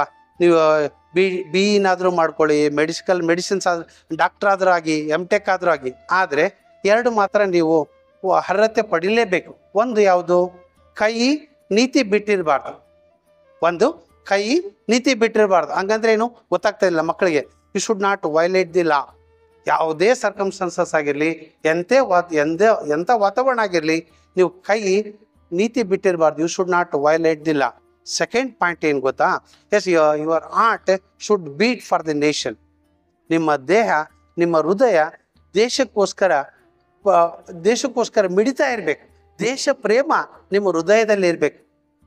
ಯಾಕೆ ಈ ಮಾತು ಹೇಳ್ತಾ ಇದ್ದೇನೆ ಅಂದರೆ, ಸಾವಿರ ಪೂರ್ವಜರು, ನಮ್ಮ ಪೂರ್ವಜರು, ಅವರು ಪ್ರಾಣ ತ್ಯಾಗ ಮಾಡಿ ದೇಶಕ್ಕೆ ಸ್ವತಂತ್ರ ತಂದು ನಮ್ಮ ಕೈಯಾಗ ಕೊಟ್ಟು ಇಟ್ಟು ಹೋಗ್ಯಾರ. ಹಾಗಾಗಿ ನಮ್ಮ ದೇಶ, ನಾವು ಹೆಮ್ಮೆಯಿಂದ ಹೇಳ್ಕೊಳ್ಬೇಕು, ಮೇರಾ ಭಾರತ್ ಮಹಾನ್, ನಾನು ಭಾರತ ದೇಶದ ಹೆಮ್ಮೆಯ ಪುತ್ರ. ನೀವು ಏನೇ ಇರಿ, ಎಲ್ಲೇ ಇರಿ, ನಿಮ್ಮ ದೇಶಾಭಿಮಾನ ಇರಲಿ. ದೇಶದ ಮೇಲೆ ಒಂದು ನನ್ನ ದೇಶ, ನನ್ನ ಭಾರತ ಅಂತಕ್ಕಂಥ ಒಂದು ತಮ್ಮ ಮನಸ್ಸಿನಲ್ಲಿ ಬರಲಿ ಅಂತಕ್ಕಂಥದ್ದು. ಹಾಗೆ ಈಗ ಮಕ್ಕಳನ್ನ ಅತಿ ಹೆಚ್ಚು ಪ್ರೀತಿ ಮಾಡೋರು ಪ್ರಪಂಚದಲ್ಲಿ ಇಬ್ಬರು. ಒಂದು ಪೇರೆಂಟ್ಸ್ ಆದಮೇಲೆ ಟೀಚರ್. ಇಲ್ಲಿ ಸ್ವಲ್ಪ ಕೇಳಿ, ಮಕ್ಕಳಂತ ವಿದ್ಯಾರ್ಥಿಗಳನ್ನ ಅತಿ ಹೆಚ್ಚು ಪ್ರೀತಿ ಮಾಡೋರು ಒಂದು ಪೇರೆಂಟ್ಸು. ಹಾಗಂತಂದು ಹೇಳಿ ಸರ್ ಕೆಟ್ಟ ಹೆಂಗಸರೇ ಇಲ್ವಾ, ಕೆಟ್ಟ ಗಂಡಸರೇ ಇಲ್ವಾ? ಇದ್ದಾರೆ, ಖಂಡಿತವಾಗಿದ್ದಾರೆ. ಕೆಟ್ಟ ಹೆಂಗಸರು ಇದ್ದಾರೆ, ಕೆಟ್ಟ ಗಂಡಸರು ಇದ್ದಾರೆ, ಆದರೆ ಕೆಟ್ಟ ತಂದೆ ತಾಯಿಗಳು ಇಲ್ಲ. ಒಂದು ಉದಾಹರಣೆ ಹೇಳ್ತೀನಿ. ಒಂದು ಚಿಕ್ಕ ಮಗು ಅಂತಂದರೆ PUC ಏನೋ ಓದ್ತಾ ಇತ್ತು. ಮನೆಯಲ್ಲಿ ತಾಯಿ ಮದರ್ ಇಲ್ಲ ಅಂತೀವಲ್ವಾ, ನಾದ್ನಿ, ಇಬ್ಬರು ಮನೇಲಿ ತುಂಬ ಜಗಳ ಆಡ್ತಾ ಇದ್ರು. ಆ ಮಗು ಹೇಳ್ತಾ ಇದೆ, ಇವರಿಬ್ಬರು ಜಗಳ ಕಡಿಮೆ ಮಾಡ್ಬೇಕಂದ್ರೆ ಏನು ಮಾಡ್ಬೇಕಂತಂದ್ರೆ ನಮ್ಮ ತಾಯಿನ ಹೋಗಿ ಅಡವಿಗೆ ಬಿಟ್ಟು ಬಂದುಬಿಡ್ಬೇಕು. ನಮ್ಮ ಅತ್ತೆ ಇರ್ತಾಳೆ, ಏನು ಗಲಾಟೆ ಆಗಲ್ಲ. ಡಿಸೈಡ್ ಮಾಡ್ತಾನೆ, ತಾಯಿಗೆ ಹೇಳ್ತಾನೆ, ತುಂಬ ಜಗಳ ಮಾಡ್ತೀಯಮ್ಮ ನೀನು, ಅರಣ್ಯಕ್ಕೆ ಹೋಗಿ ಬಿಟ್ಟು ಬಂದುಬಿಡ್ತೀನಿ. ಆ ತಾಯಿ, ಆಯ್ತಪ್ಪ ನಿನ್ನ ಮಗ ಹೇಳ್ತೀನಿ ಅಂದರೆ ನಾನು ಬರ್ತೀನಿ, ನಡಿ. ಹೋಗ್ತಾನೆ ದಟ್ಟ ಫಾರೆಸ್ಟ್ ಹೋಗುವಾಗ ಆ ತಾಯಿ ಇದ್ದಾಳಲ್ವಾ, ಆ ಗಿಡದ ಎಲೆಗಳನ್ನೆಲ್ಲ ಕಿತ್ತು ದಾರ್ಯಾಗ ಅಕ್ಕಂತ ಹೋಗ್ತಾಳೆ. ದಟ್ಟವಾದ ಅರಣ್ಯ ತನಕ ಹೋಗ್ತಾಳೆ. ಆ ಮಗು ಹೇಳುತ್ತೆ, ಏನಮ್ಮ ನಾನು ಮೊದಲಿದ್ದ ನೋಡ್ತಾನೆ ಇದ್ದೀನಿ, ನಾ ಫಾರೆಸ್ಟ್ಗೆ ಎಂಟ್ರಿ ಆದ್ವಲ್ಲ, ಅಲ್ಲಿದ್ದ ಇಲ್ಲಿ ತಕ್ಕ ಎಲ್ಲಿ ಅಕ್ಕಂತ ಬಂದ್ಬಿಟ್ಟೆ ಅಲ್ಲ, ಏನು ಅಂತ. ಅದಕ್ಕೆ ಆ ಅಮ್ಮ ಹೇಳ್ತಾಳೆ, ಮಗು ನಾನು ಇಲ್ಲಿ ಫಾರೆಸ್ಟ್ಗೆ ಬಿಟ್ಟು ಹೋಗ್ಬಿಡ್ತೀಯಾ, ನೀನು ಸೇಫಾಗಿ ಮನೆಗೆ ಹೋಗ್ಬೇಕಲ್ವಾ, ನನ್ನ ಕರಳಿನ ಕುಡಿ ಅಲ್ವಾ, ನೀನು ಮನೆ ಮುಟ್ಬೇಕು ತಾನೆ, ಹಾಗಾಗಿ ಎಲೆ ಹಾಕ್ಕೊಂತ ಬಂದೀನಿ, ಆ ಎಲೆ ಹಿಡ್ಕೊಂಡು ಮನೆಗೆ ಹೋಗೋನು. ಇಲ್ಲಿ ನೋಡಿ ಎಷ್ಟು ಮಕ್ಕಳ ಮೇಲೆ ಆ ತಾಯಿ ಇಟ್ಟಿರ್ತಕ್ಕಂಥ ಪ್ರೀತಿ. ತನ್ನ ಜೀವ ಹೋಗ್ತಾ ಇದೆ, ಆದರೆ ಅವಳಿಗೆ ಲೆಕ್ಕ ಇಲ್ಲ, ನನ್ನ ಕರಳು ಮುಂದೆ ಬೆಳೀತಕ್ಕಂಥ ಒಂದು ಕುಡಿ ಸೇಫಾಗಿ ಮನೆಗೆ ಹೋಗ್ಲಿ ಅಂತ. ಅಂದರೆ ನಿಸ್ವಾರ್ಥ ಸೇವೆ. ಪೇರೆಂಟ್ಸ್ ನಮ್ಗೆ ಎಷ್ಟು ಕಷ್ಟ ಇದೆ. ಮಗು ಏನೋ ಕೇಳ್ತಾ ಇದೆ, ಲ್ಯಾಪ್ಟಾಪ್ ಯಾವುದು i11 ಕೇಳ್ತಾ ಇದೆ. i11 80,000 ರೂಪಾಯಿ. ಪಾಕೆಟ್ನಿಗೆ ಎಷ್ಟಿದೆ? ನಮ್ಮ ಮೇಸ್ಟ್ರು ಈಗೆಲ್ಲ ಸಂಬಳ 7th ಪೇ 8th ಪೇ ಬಂದಮೇಲೆ ಸ್ವಲ್ಪ ಸ್ಯಾಲ್ರಿ ಜಾಸ್ತಿ ಆಗಿದೆ, ಆದ್ರೆ ಕೊಡ್ಲಿಕ್ಕೆ ಕೆಪಾಸಿಟಿ ಇದ್ರೂ ಬೇರೆ ಕಮಿಟ್ಮೆಂಟ್ಸ್ ಇರ್ತಾವಲ್ವಾ. ಅಪ್ಪ ಅಮ್ಮ ಇದ್ದಾರೆ, ಅಪ್ಪ ಅಮ್ಮ ಪೇಷಂಟ್ಸ್ ಆಗ್ಯಾರೆ, ಅದನ್ನು ಮ್ಯಾನೇಜ್. ಬಟ್ ಆದರೆ ನಾವು ಇಲ್ಲ ಅಂತ ಹೇಳಲ್ಲ. ಎಷ್ಟೇ ಸಾಲ ಆಗಲಿ, ನನ್ನ ಮಗು ಓದಲಿ, ನನ್ನ ಮಗು ಒಂದು ಉನ್ನತ ಸ್ಥಾನಕ್ಕೆ ಹೋಗಲಿ ಅಂತ. ಹಾಗೆ ಇದ್ರ ಅರ್ಥ ಇಷ್ಟೇ, ನಾವು ಮಕ್ಕಳು ಇದ್ದೀರಿ ಇಲ್ಲಿ ಸರಿಯಾಗಿ ಕೇಳ್ಕೊಳ್ಳಿ. ನಿಮಗೇನಾದರೂ ಪ್ರಪಂಚದ ಮೇಲೆ ದೇವರು ಇದ್ದಾನೆ ಅಂತಕ್ಕಂಥದ್ದು ನಂಬಿಕೆ ಇದ್ದರೆ ಅದು ತಾಯಿ, ಆಮೇಲೆ ತಂದೆ. ನನಗೆ ಈಗ ಅನಿಸ್ತಾ ಇದೆ, ನಮ್ಮ ಸುತ್ತಮುತ್ತ ಹಳ್ಳಿನಲ್ಲಿ ಜಾತ್ರೆ ಆಗ್ಬೇಕಾದ್ರೆ ನಮ್ಮ ಫಾದರ್ ಇಲ್ಲಿ ಕುಂದಿರಿಸ್ಕೊಂಡು ದೇವ್ರು ತೋರಿಸ್ತಾ ಇದ್ದಾನೆ, ನಾನು ಅಲ್ಲಿ ಕಾಣ್ತಾ ಇದೆ ನೋಡು, ದೇವ್ರು ಕಾಣ್ತಾ ಇದೆಯಾ, ದೇವ್ರು ಅಲ್ಲಿ ಕಾಣ್ತಾ ಇಲ್ಲ, ನನ್ನ ಎತ್ಕೊಂಡಿದ್ದಾರಲ್ಲ ಅದು ದೇವ್ರಂತ ನನಗೆ ಗೊತ್ತಾಗಲೇ ಇಲ್ಲ. ಹಾಗಾಗಿ ಮಕ್ಕಳೇ, ನಿಮ್ಮ ಪೇರೆಂಟ್ಸ್ ಇದ್ದಾರಲ್ಲ, ನಿಜವಾದ ಭೂಮಿ ಮೇಲೆ ಯಾರಾದರೂ ದೇವರಿದ್ದಾರೆ ಅಂತಂದರೆ ನಿಮ್ಮ ತಂದೆ ತಾಯಿ ಅವ್ರನ್ನ ಪ್ರೀತಿಸಿ ಗೌರವಿಸಿ ಅವ್ರಿಗೆ ನೀವು ಒಳ್ಳೆಯ ಮಕ್ಕಳಾಗಿ ಅಂತ ಹೇಳ್ತಾ, ಆಮೇಲೆ ಈಗ ದೇಶಾಭಿಮಾನ ಅಂತ ಆಗಲೇ ಹೇಳಿದ್ನಲ್ವಾ, ಪ್ಯಾಟ್ರಿಯಾಟಿಸಮ್, ದೇಶಭಕ್ತಿ, ಮೇರಾ ಭಾರತ್ ಮಹಾನ್, ನಾನು ಭಾರತದ ಮಗು, ಭಾರತಾಂಬೆಯ ಮಗು, ಪ್ಯಾಟ್ರಿಯಾಟಿಸಮ್ ಬರಬೇಕು. ಹಾಗಂದ ತಕ್ಷಣ ನಮಗೆ ನೆನಪಾಗೋದು ಭಗತ್ ಸಿಂಗ್ ನೆನಪಾಗ್ತಾರೆ. ಭಗತ್ ಸಿಂಗ್ 22ನೇ ವರ್ಷಕ್ಕೆ ಅವ್ರನ್ನ ಗಲ್ಲಿಗೇರಿಸ್ತಾರೆ. 22ನೇ ವರ್ಷಕ್ಕೆ ಭಗತ್ ಸಿಂಗ್ನ ಗಲ್ಲಿಗೇರಿಸ್ತಾರೆ. ಆ ಬ್ರಿಟಿಷ್ನನ್ನು ಕೇಳ್ತಾನೆ, ಏನಾದರೂ ನಿನಗೆ ಜೀವನದಲ್ಲಿ ಆಸೆ ಇದ್ರೆ ಹೇಳಪ್ಪ, ಈಡೇರಿಸ್ತೀವ ಅಂತ. ನಾವಾಗಿದ್ರೆ ಏನು ಹೇಳ್ತಿದ್ವಿ, ನಾನು ಬಿಟ್ಬಿಡಪ್ಪ, ಅದೇ ಸಾಕು, ನಾನು ಹೋಗ್ಬಿಡ್ತೀನಿ ಅಂತಂದೇಳಿ. ಅವನು ಭಗತ್ ಸಿಂಗ್ ಏನು ಹೇಳ್ತಾನೆ, you are the fortunate to be here to hang me ಅಂತ. ನೀನು ನನ್ನ ಭಾರತಾಂಬೆಯ ನೆಲದ ಮೇಲೆ ಬಂದು ನನ್ನನ್ನು ಗಲ್ಲಿಗೇರಿಸ್ತಿದೆಯಲ್ಲ, ಅದು ನಿನ್ನ ಪೂರ್ವ ಜನ್ಮದ ಪುಣ್ಯ ಕಣ ಅಂತ ಹೇಳ್ತಾನೆ. You are the fortunate to be here to hang me. ನಾವಾಗಿದ್ರೆ ಏನು ಹೇಳ್ತಿದ್ವಿ, ಆ ಭಗತ್ ಸಿಂಗ್ ಹಾಗೆ ಹೇಳ್ತಾನೆ. ಅಂದರೆ ನಮ್ಮ ದೇಶಕ್ಕೆ, ನನ್ನ ಭಾರತ ತಾಯಿಯ ನೆಲದ ಮೇಲೆ ನಿಂತು ನನ್ನ ಗಲ್ಲಿಗೇರಿಸ್ತಿದೆಯಲ್ಲ, ನೀನು ಅದೃಷ್ಟವಂತ ಕಣೋ, ನೀನು ಅದೃಷ್ಟವಂತ ಹೇಳ್ತಾನೆ. ಹಾಗೆ ಆ ಗಲ್ಲಿಗೇರಿಸೋ ಸಮಯ ತಾಯಿ ಓಡೋಡಿ ಬರ್ತಾಳೆ, ಭಗತ್ ಸಿಂಗ್ ಅಂತ ಓಡೋಡಿ ಬರ್ತಾಳೆ, ಅಳ್ತಾಳೆ. ಅಲ್ಲಿ ಭಗತ್ ಸಿಂಗ್ ಹೇಳ್ತಾನೆ, ಏನಮ್ಮ? ಭಗತ್ ಸಿಂಗನ ತಾಯಿಯ ಕಣ್ಣಲ್ಲಿ ನೀರೇ, ಭಗತ್ ಸಿಂಗ್ ತಾಯಿಯ ಕಣ್ಣಲ್ಲಿ ನೀರೇ ಅಂತ. ನಾವು ನಮ್ಮ ತಾಯಂದ್ರೆ ಆಗಿದ್ರೆ ಏನು ಹೇಳ್ತಿದ್ರು, ಹೌದು ಕಂದ, ನಾನು 9 ತಿಂಗಳು ಹೊತ್ತು ಎತ್ತು ಬೆಳೆಸಿದ್ದೀನಿ, ನನ್ನ ಕರಳು ಕಿತ್ತು ಹೋಗ್ತಾ ಇದೆ, ಹಾಗಾಗಿ ನನ್ನ ಕಣ್ಣಲ್ಲಿ ನೀರು ಅಂತ ನಮ್ಮ ತಾಯಂದ್ರೆ ಹೇಳ್ತಾ ಇದ್ರು. ಆದರೆ ಭಗತ್ ಸಿಂಗ್ ತಾಯಿ ಏನು ಹೇಳ್ತಿದ್ದಾರೆ ಕೇಳಿ, ದೇಶಾಭಿಮಾನ ಅಂದರೆ ಭಗತ್ ಸಿಂಗ್ ನೆನೆಸ್ಕೋಬೇಕು. ಭಗತ್ ಸಿಂಗ್ನ ತಾಯಿ ವಿದ್ಯಾವತಿನೇ ನೆನೆಸ್ಕೋಬೇಕು. ವಿದ್ಯಾವತಿ ಏನು ಹೇಳ್ತಾಳೆ, ಕಂದ, ನನ್ನ ಕಣ್ಣಲ್ಲಿ ನೀರಿರೋದು ಭಗತ್ ಸಿಂಗ್ ಗಲ್ಲಿಗೇರಿಸ್ತಿದ್ದಾರೆ ಅಂತಲ್ಲ, ನನ್ನ ಉದರದಲ್ಲಿ ಇನ್ನೊಂದು ಭಗತ್ ಸಿಂಗ್ ಹುಟ್ಲಿಲ್ಲ ಅಂತಕ್ಕಂಥದ್ದಕ್ಕೆ ಕಣ್ಣೀರು. ಅಚ್ಚಲವಾದ ದೇಶ ಪ್ರೇಮ ಇರ್ತಕ್ಕಂಥ ಭಗತ್ ಸಿಂಗನ ತಾಯಿ ನನ್ನ ಉದರದಲ್ಲಿ, ಅಂದರೆ ನನ್ನ ಹೊಟ್ಟೆಯಲ್ಲಿ ಒಬ್ಬನೇ ಭಗತ್ ಸಿಂಗ್ ಹುಟ್ಟಿದ, ಇನ್ನೊಬ್ಬ ಭಗತ್ ಸಿಂಗ್ ಹುಟ್ಲಿಲ್ಲ ಅಂತಕ್ಕಂಥದ್ದನ್ನ ಅಲ್ಲಿ ತೋರಿಸ್ತಾ ಇದ್ದಾಳೆ. ಎಷ್ಟೇ.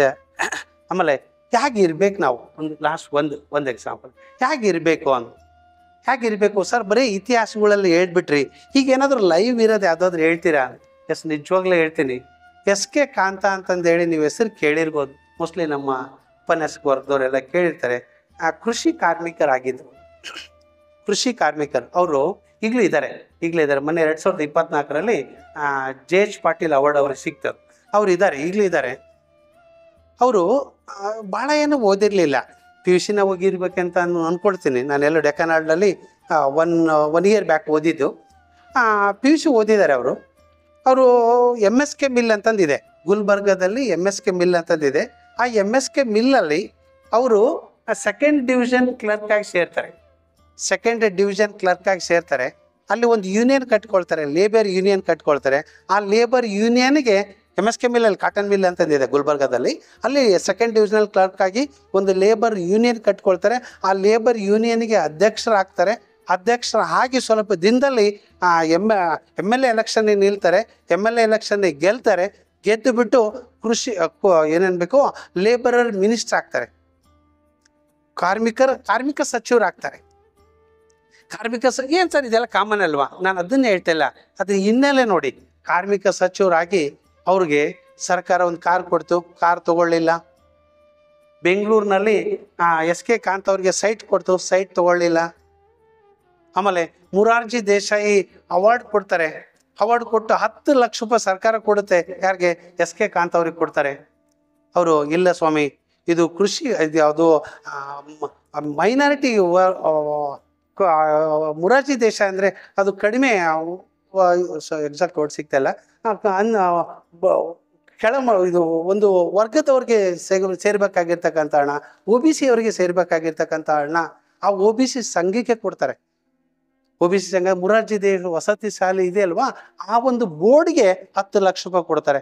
ಮುದಿ ವಯಸ್ಸಿನಲ್ಲಿ ನಮಗೇನಾದರೂ 10 ಲಕ್ಷ ಇದ್ದರೆ ಇರಲಿ ಬಿಡು, ನನಗೂ ಹೆಂಡ್ತಿಗೂ ಪೆನ್ಷನ್ ಆಯಿತು, ಅಥವಾ ಒಂದು 4 ಕಾಲ ಬದುಕೊಳ್ತೀವಿ ಸರ್ಕಾರ ಹೆಸರಲ್ಲಿ. ಅವ್ರು ನೋಡ್ರಿ, ನಿಸ್ವಾರ್ಥ ಸೇವೆ 10 ಲಕ್ಷ ರೂಪಾಯಿ ವಾಪಸ್ ಕೊಡ್ತಾರೆ. 2024ರಲ್ಲಿ JH ಪಾಟೀಲ್ ಅವಾರ್ಡ್ ಕೊಟ್ಟು 5 ಲಕ್ಷ ರೂಪಾಯಿ ಕೊಡ್ತಾರೆ, ಅದನ್ನು ಸರ್ಕಾರಕ್ಕೆ ವಾಪಸ್ ಕೊಡ್ತಾರೆ. ಬಟ್ ಮಾಧ್ಯಮಗಳಲ್ಲಿ ಇಂಥವು ಹೈಲೈಟ್ ಆಗೋದಿಲ್ಲ. ಯಾಕೋ ಗೊತ್ತಿಲ್ಲ, ಅದು ನಮ್ಮ ಇಂಡಿಯನ್ ಕಲ್ಚರ್ ಹಂಗೆ. ನಾವು ಹೇಗಂತಂದರೆ, ಡೋಂಟ್ ಡೂ ಇಟ್, ಇದನ್ನು ಮಾಡಬೇಡಿ, ಇಲ್ಲಿ ಇದನ್ನು ಮಾಡಬೇಡಿ. ಸರ್ ಅಲ್ಲಿ ಮಾಡ್ಬೋದು ಸರ್, ಕೆಳಗೆ ಮಾಡ್ಬೋದು. ಭಾಷೆ ಅರ್ಥ ಆಗಿದೆ ಅಂದ್ಕೊಳ್ತೀನಿ. ಇಷ್ಟು ಹೇಳಿ, ಮತ್ತು ಇನ್ನೊಂದು ಕಿವಿ ಮಾತು ನಮ್ಮ ನಮ್ಮ ನಮ್ಮ ನಮ್ಮ ಜನಾಂಗಕ್ಕೆ, ನಮ್ಮ ಜನಾಂಗ ಅಂತಂದರೆ ಶಿಕ್ಷಕ ವರ್ಗದವ್ರಿಗೆ ನಾವು ಅಪ್ಡೇಟ್ ಆಗಬೇಕಲ್ವಾ. ಇವತ್ತೊಂದು ಪೈಪೋಟಿ ಯುಗದಲ್ಲಿ ನನ್ನ ಮಗನ ನಾನು ಸ್ಕೂಲಿಗೆ ಸೇರಿಸ್ಬೇಕಾದ್ರೆ ದಿ ಬೆಸ್ಟ್ ಸ್ಕೂಲಿಗೆ ಸೇರಿಸ್ತೀನಿ. ನನ್ನ ಮಕ್ಕಳು ಇಬ್ಬರು ಓದಿದ್ದು ಇದೇ ಸ್ಕೂಲಲ್ಲಿ. ಒಬ್ಬಳು ಮೈಂಟ್ರಿನಲ್ಲಿ ಇಂಜಿನಿಯರ್ ಆಗಿದ್ದಾಳೆ, ಇನ್ನೊಬ್ಬನು ವಿಪ್ರೋದಲ್ಲಿ ಇಂಜಿನಿಯರ್ ಆಗಿದ್ದಾನೆ. ನಾನು ಓದಬೇಕಾದ್ರೆ 10 ಕಾಲೇಜ್ ನೋಡಿಬಿಟ್ಟು ದಿ ಬೆಸ್ಟ್ ಸ್ಕೂಲ್ ಹೆಸರು ನೋಡಿ, ದಿ ಬೆಸ್ಟ್ ಸ್ಕೂಲ್ ನಾನು ಹುಡುಕ್ತಾ ಇದ್ನಲ್ಲ. ಯಾಕಂದರೆ ನನ್ನ ಮಕ್ಕಳು ಭವಿಷ್ಯ ಚೆನ್ನಾಗಿರ್ಬೇಕಲ್ವ. ನಿಮ್ಮನ್ನು ನಂಬಿಕೊಂಡು ಸಾರ್ವಜನಿಕ ಮಕ್ಕಳು ನಮ್ಮಲ್ಲಿ ಓದ್ಲಿಕ್ಕೆ ಬಂದಿದ್ದಾರೆ, ನಾವು ಅಪ್ಡೇಟ್ ಆಗಬೇಕಲ್ವಾ. ಅಲ್ಲ, ನಾನು ಏನು ತಪ್ಪು ಅನ್ಯತೆ ಭಾವಿಸ್ಬೇಡಿ, ಅಪ್ಡೇಟ್ ಆಗಬೇಕು. ಇಲ್ಲ ಅಂತಂದ್ರೆ ಏನಾಗುತ್ತೆ, ಕಸದಿಂದ ಯಾರಾದ್ರೂ ಮಕ್ಕಳು ಕಸದಿಂದ ಅದೇ ನಮ್ಮ ಹುಡುಗರು ಮೆಂಟಾಲಿಟಿನೂ ಚೇಂಜ್ ಆಗಿಲ್ಲ. ಕಸದಿಂದ ದೊಡ್ಡ ಕಸ, garbage input, garbage output, garbage output. ಹಾಗಾಗಿ ನಮ್ಮಲ್ಲಿ ಸವಿನಯ ಪ್ರಾರ್ಥನೆ, ಶಿಕ್ಷಕ ಬಂಧುಗಳಲ್ಲಿ ಸವಿನಯ ಪ್ರಾರ್ಥನೆ, ನಾವು ಅಪ್ಡೇಟ್ ಆಗೋಣ. ನಾವು ಅಪ್ಡೇಟ್ ಆಗಿಲ್ಲ ಅಂತಂದರೆ ನಮ್ಮನ್ನು ನಂಬಿಕೊಂಡು ಪೇರೆಂಟ್ಸ್ ಕಳಿಸಿದಾರಲ್ಲ ಮಕ್ಕಳನ್ನ, ಅದೇ ನನ್ನ ಮಕ್ಕಳನ್ನ ಇಬ್ಬರು ಸೇರಿಸ್ಬೇಕಾದಾಗ 10 ಕಾಲೇಜ್ ತಿರುಗಿ ದಿ ಬೆಸ್ಟ್ ಕಾಲೇಜ್ ನಾನು ಹೆಂಗೆ ಚಾಯ್ಸ್ ಮಾಡಿದ್ನೆ, ಹಂಗೆ ಮತ್ತೆ ಅವ್ರ ಮಕ್ಕಳೆಲ್ಲ ನಿಮ್ಮನ್ನು ನಂಬಿಕೊಂಡು ಬಂದಿರ್ತಾರೆ. ನಾವೇನು ಪುಕ್ಸೈಟೇ ಮಾಡ್ತಾ ಇಲ್ಲ, ಸರ್ಕಾರದಿಂದ ಸಂಬಳ ತೊಗೊಂಡು ಮಾಡ್ತಾ ಇದ್ವಿ. ದಯಮಾಡಿ ನನ್ನ ಭಾಷೆ ಏನಾದರೂ ಹರ್ಟ್ ಆಗಿದ್ರೆ ಕ್ಷಮಿಸಿ ಅಂತ ಹೇಳ್ತಾ, ನಾವು ಅಪ್ಡೇಟ್ ಆಗೋಣ. ನಮ್ಮ ಮಕ್ಕಳನ್ನ, ನಮ್ಮ ಶಾಲೆಗೆ ನಮ್ಮನ್ನು ನಂಬಿಕೊಂಡು ಬಂದಿರ್ತಕ್ಕಂಥ ಮಕ್ಕಳನ್ನ ನನ್ನ ಮಕ್ಕಳನ್ನ ಅಂತಂದೇಳಿ ಕನ್ಸಿಡರ್ ಮಾಡಿ ಅವ್ರನ್ನ ಓವರಾಲ್ ಡೆವಲಪ್ಮೆಂಟ್ ಮಾಡೋಣ ಅಂತ ಹೇಳಿ ಈ ಒಂದು ಕಾರ್ಯಕ್ರಮಕ್ಕೆ ನನ್ನನ್ನು ಆಹ್ವಾನಿಸಿ, ಈ ಪ್ರತಿಭಾ ಪುರಸ್ಕಾರ ಮಕ್ಕಳಿಗೆ ಒಂದು ಮಾತು, ಈ ಸ್ಟೇಟ್ ಲೆವೆಲ್, ನ್ಯಾಷನಲ್ ಲೆವೆಲ್, ಆಮೇಲೆ ಡಿಸ್ಟಿಕ್ ಲೆವೆಲ್ ಅವಾರ್ಡ್ ಏನು ತೊಗೊಂಡಿರಲ್ಲ, ಈಗ ಅವಾರ್ಡ್ ನೀವು ತಗೊಳ್ಳಿ. ಇದು ಅಷ್ಟೇ ಅಲ್ಲ, ಈ ವಿನ್ನಿಂಗ್ ಏನಿದೆ ಅಲ್ವಾ, ಇದು ಸತತವಾಗಿರಬೇಕು. ಇದು ರಾಷ್ಟ್ರ ಮಟ್ಟಕ್ಕೆ ಹೋಗ್ಬೇಕು. ಈಗ ರಾಜ್ಯ ಮಟ್ಟಕ್ಕೆ ಬಂದಿದ್ದೀರಿ, ರಾಷ್ಟ್ರ ಮಟ್ಟಕ್ಕೆಲ್ಲ ಅಂತಾರಾಷ್ಟ್ರೀಯ ಮಟ್ಟಕ್ಕೆ ಆಗುವಷ್ಟು ನೀವು ಬೆಳೀಲಿ. ಆ ಒಂದು ಜ್ಞಾನ, ಆ ಒಂದು ಸದೃಢ ಜ್ಞಾನ ನಮಗೆ ದೇವರು ನಿಮಗೆ ಕರುಣಿಸ್ಲಿ. ಸದೃಢ ಭಾರತ ಕಟ್ಟೋಣ. ನೀವೆಲ್ಲ ಮುಂದಿನ ಪ್ರಜೆಗಳು. ಆಮೇಲೆ ಒಂದು ಕಡೆ ಎಲ್ಲೋ ಓದ್ತಾ ಇದ್ದೀವಿ ನಾವು, 66% of the Indian population are youths. 808 million ನಮ್ಮ ಭಾರತ ದೇಶದವರು 35 ವರ್ಷದ ಕೆಳಗಡೆ ಇದ್ದಾರೆ. ಇವರೇ ನಮ್ಮ ದೇಶದ ಮುಂದಿನ ಪ್ರಜೆಗಳು, ಅಥವಾ ದೇಶದ ಒಂದು ಮುನ್ನಡೆಗೆ ತೆಗೆದುಕೊಂಡು ಹೋಗ್ತಕ್ಕಂಥ ವಿದ್ಯಾರ್ಥಿಗಳು. ತಮಗೆ ದೇವರು ಸದಾ ಆಶೀರ್ವಾದ ಮಾಡಲಿ, ಹಾಗೆ ತಮ್ಮನ್ನು ಸದಾ ಕಾಪಾಡಲಿ ಅಂತ ಹೇಳ್ತಾ, ಆಮೇಲೆ ಎಲ್ಲ ಶಿಕ್ಷಕ ವೃಂದದವ್ರಿಗೂ ನನ್ನ ಮಾತಿನಲ್ಲಿ ಏನಾದರೂ ಸ್ವಲ್ಪ ಇಂಬ್ಯಾಲೆನ್ಸ್ ಆಗಿದ್ರೆ ದಯಮಾಡಿ ಕ್ಷಮಿಸ್ಬೇಕಂತ ಹೇಳಿ, ಆಮೇಲೆ ಈ ವೇದಿಕೆ ಮೇಲೆ ಆಸೀನರಾಗಿರ್ತಕ್ಕಂಥ ಎಲ್ಲ ಹಿರಿಯರಿಗೂ ವಂದಿಸುತ್ತಾ, ಈ ಒಂದು ಬೆಸ್ಟ್ ಕಾಲೇಜ್ಗೆ, ಅಥವಾ ಇನ್ನೊಂದು ಈ ಸಂಘದಲ್ಲಿ ನಮ್ಮ ನಾಗಲಿಂಗಯ್ಯ ಸರ್ ಹೇಳ್ತಾ ಇದ್ರು, ಅಸೋಸಿಯೇಷನ್ ಅವ್ರು ಇನ್ನೂ ಸ್ವಲ್ಪ ಹೆಚ್ಚು ಕಾರ್ಯಕ್ರಮಗಳನ್ನ ಮಾಡಿ ವರ್ಷಕ್ಕೆ ಒಂದ್ಸಲ ಮಾಡೋ ಬರಲಿ. ಇನ್ನೊಂದು ಏನಾದರೂ ಕ್ವಿಜ್ ಕಾಂಪಿಟೇಷನ್ ಮಾಡಿ ಅಮಾಂಗ್ PU ಸ್ಟೂಡೆಂಟ್ಸ್.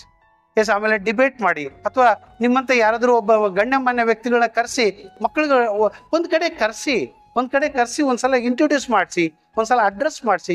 ಹಾಗೇನಾದರೂ ಆದರೆ ಇನ್ನೂ ನಮ್ಮ ಮಕ್ಕಳು ಬೆಟರ್ ಎಕ್ಸ್ಪೋಸರ್ ಆಗುತ್ತೆ ಅಂತ ಈ ವೇದಿಕೆಗೆ ಒಂದು ಮನವಿ ಮಂಡಿಸ್ತಾ, ಬೆಸ್ಟ್ ಕಾಲೇಜ್ನವ್ರಿಗೂ, ಎಲ್ಲ ಸಂಘದ ಪದಾಧಿಕಾರಿಗಳಿಗೂ, PU ಕಾಲೇಜಿನ ಪ್ರಾಂಶುಪಾಲರ ಸಂಘದವ್ರಿಗೂ, PU ಕಾಲೇಜ್ ಟೀಚರ್ ಸಂಘದವ್ರಿಗೂ, ನಾನ್ ಟೀಚಿಂಗ್ ಸಂಘದವ್ರಿಗೆ, ಎಲ್ಲರಿಗೂ ಸರ್ವರಿಗೂ ವಂದಿಸುತ್ತಾ, ನನ್ನ ಇಷ್ಟೊತ್ತು ನನ್ನ ಮಾತು ಕೇಳಿದ್ದಕ್ಕೆ ಅನಂತ ಧನ್ಯವಾದಗಳು ಹೇಳ್ತಾ ಧನ್ಯವಾದಗಳು. Thank you.